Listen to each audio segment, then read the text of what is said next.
आशुतोष, लेकिन बड़े दिन के बाद ये टेप वाला मामला सामने आया। इससे पहले एक सामान्य प्रक्रिया चली थी देश में कि चुनाव उनाव होते थे, सरकारें बनने का टाइम आता था तो टेप आ जाते थे, 2-4 सीडी आ जाती थी। अब बहुत दिन के बाद ये वापस सीडी टेप आया, क्या ये कोर्ट में एडमिसिबल होते? पहला। दूसरा, क्या इनका इस्तेमाल केवल मीडिया में एक दूसरे की फजीयत करने के लिए होता है, इज्जत उछालने के लिए होता है, और असल में ना कोई जेल जाता है ना किसी पे कार्रवाई होती है?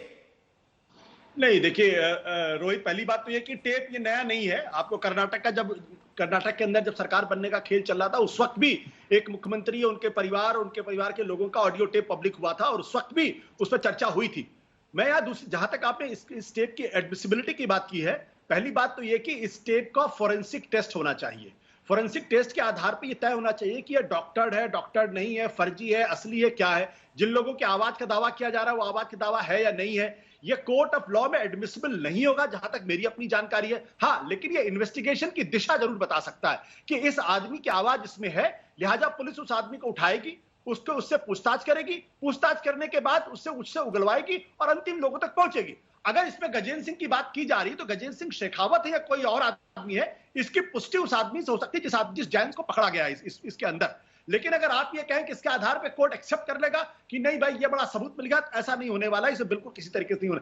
मैं दूसरी बात कहना चाहता हूं, मैं ये कहना चाहता हूं कि ये टेक्निकल लीगल मामला है, ये पॉलिटिकल बैटल है। और इस पॉलिटिकल बैटल में आज में बीजेपी को थोड़ा सा, जब मैंने गुलाब चंद कटारिया को सुन रहा था तो डिफेंसिव नजर आ रहे थे, वो एग्रेशन उनके अंदर दिखाई नहीं पड़ रहा। मैं गुलाब चंद कटारिया को कम से कम 30 साल से जानता हूं।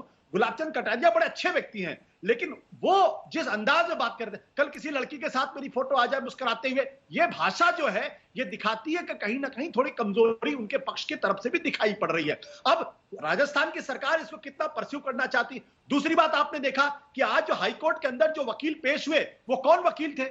वो मुकुल रोहतगी कौन है भाई? ये तो मेरे ख्याल से पता चलना चाहिए ना कि वो आज सचिन पायलट के साथ खड़े हुए।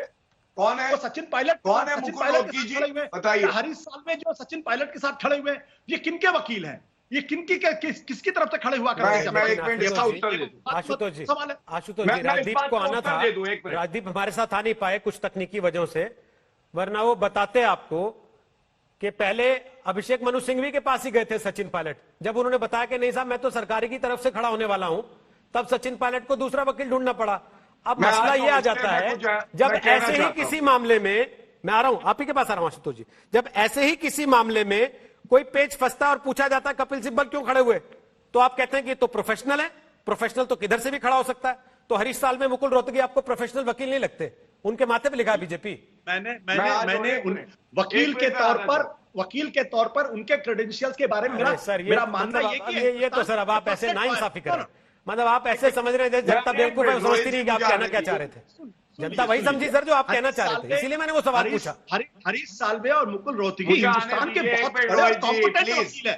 मैं उनके कॉम्पिटेंस पे सवाल नहीं खड़े कर रहा हूं। मैं ये कह रहा हूं कि पिछले दिनों उनकी जो पॉलिटिकल लाइन है, आज वो लाइन सचिन पायलट के साथ क्यों खड़ी है?